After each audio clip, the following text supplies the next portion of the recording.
is the best fighter on the planet. Pound for pound, he's that dude.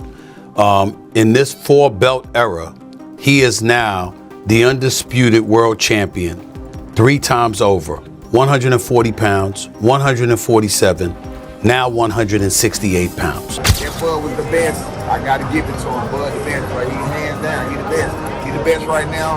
I don't think nobody need to question him no more. I mean, you kind of got to give him his respect no matter what. You got to give him his respect. He just went up 2 weight classes what people said he couldn't do. He's doing everything that people say he can't do. I've been a world champion, as you know, and I've been a 3-division world champion. But I've only won 1 of the belts. I don't know what it is to be undisputed. I don't know that feeling. Do you understand?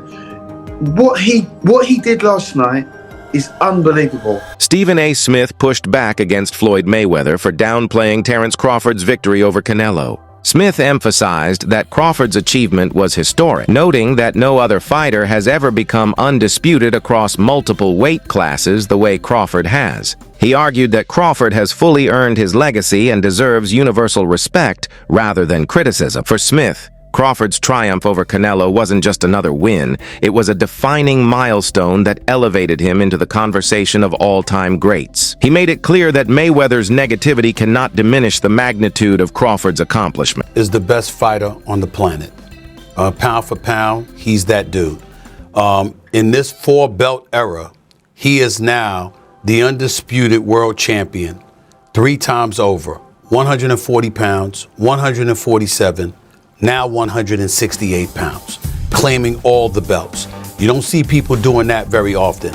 Going up against a guy who was perceived as being bigger and stronger, Crawford was strong. Crawford was strong enough to fend him off, strong enough to make him respect his own power. He used his jab, he used his distance. Jeff Mayweather didn't hold back when discussing the shock Terence Crawford delivered to Canelo, stressing that the loss will forever leave its mark on Canelo's legacy. He noted that Canelo had been the undisputed king of the division, carrying both dominance and prestige over everyone he faced. But that image crumbled when he suffered a humbling defeat to a man who dared to move up in weight and challenge him on his own turf. For Jeff, this wasn't just a minor blemish. It was a permanent stain on Canelo's boxing story. He underlined that champions in their prime are defined by signature moments, and for Canelo, that moment will always be remembered as a crushing defeat at the hands of Crawford. But either way, he was in discussion certainly with Chavez. What did this do to his legacy? Because I don't think he caught, the Floyd fight didn't give him, people didn't really look down on him because even though he had 40 fights, he was still, fighting one of the greatest ever in an absolute master. In Bivol, he went up weight classes to win. But now he's fighting a smaller guy, a great fighter, but a smaller guy. Does this damage his legacy in any way? I think it does. Because, the one thing is this, is that, you were ruling, you were the king of that weight class. And the king of that weight class for a good while. And I think that, he had a huge following because, he became the face of boxing. And even though it's another, future Hall of Famer, still losing a guy come up a couple weight classes, kind of makes you seem not as great as you might have been. Stephen A. Smith was captivated by Crawford's victory, openly expressing his admiration. He highlighted that being present for such a historic moment made the experience even more powerful for him. In Smith's view, no fighter in boxing history has ever accomplished what Terence Crawford just did, moving up in weight and dismantling a dominant champion like Canelo with such authority. He described it as a career-defining triumph that separates Crawford from his peers and guarantees this night a permanent place in the sport's history. For Smith, it wasn't merely a fight, but a monumental redefinition of what true greatness in boxing looks like. This was Terence Bud Crawford moving up 2 weight divisions, really 3 in my mind, because we only fought 1 fight at the junior middleweight division. So he's really moving up from 147 pounds, okay? Terence Bud Crawford moving up to the 168-pound limit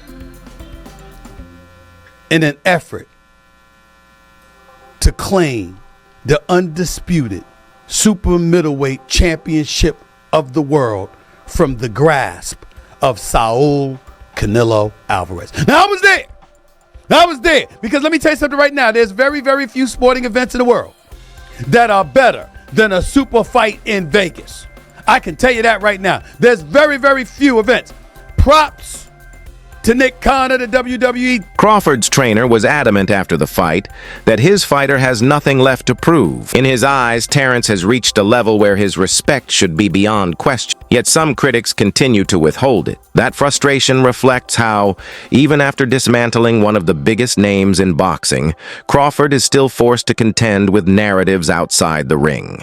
The trainer made it clear that Crawford isn't even considering another fight right now, because his performance against Canelo alone is enough to secure his place among the greats. For Crawford, this moment wasn't about chasing opponents. It was about building a legacy that can never be denied.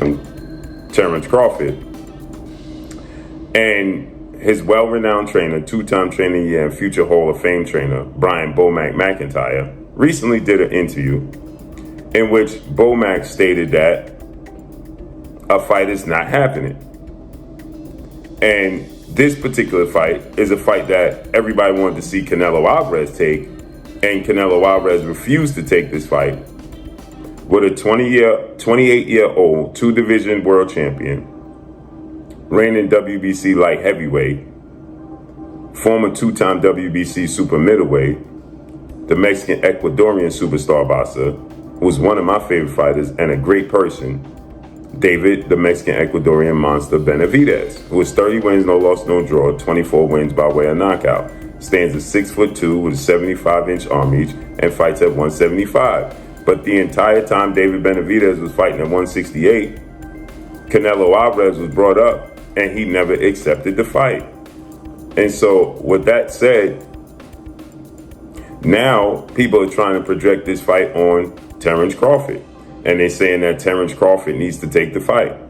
So Bomac yesterday did an interview, and Bomac said they're not fighting David Benavidez. And so now people are pushing this notion that Terence Crawford is ducking and Terence Crawford is scared of David Benavidez. And if he don't fight David Benavidez, according to Boxing News 24, Timothy Bradley delivered one of the boldest takes by putting Terence Crawford side by side with Floyd Mayweather. He insisted that Crawford's name now deserves to sit at the very top of the greatest of all-time debate. For Bradley, this wasn't just about Crawford defeating Canelo. It was about reshaping what pound-for-pound supremacy truly means. He acknowledged Floyd's mastery of the sport in his era, but argued that Crawford proved he could perform at an even higher level by conquering Canelo at his peak. In Bradley's view, this victory elevated Crawford into a rare class reserved only for the sport's absolute legends. It might be too late now. It might be too late, because guess what? He done. Ain't nothing else he needs to do. Ain't nothing else he needs to do in boxing. Yep, y'all doubt him now? Y'all doubt him now? I saw some of y'all goofies on y'all channels. You come here and you get the real over here. That's what you get over here. You want the real? You want a real breakdown from a real fighter, a Hall of Famer? That's what you do. You come right here and you gonna get the real and you gonna get the truth. Dang it, that's what you gonna get. Leave them other lames alone and come right on over here. Yeah, and get the truth and nothing but the truth.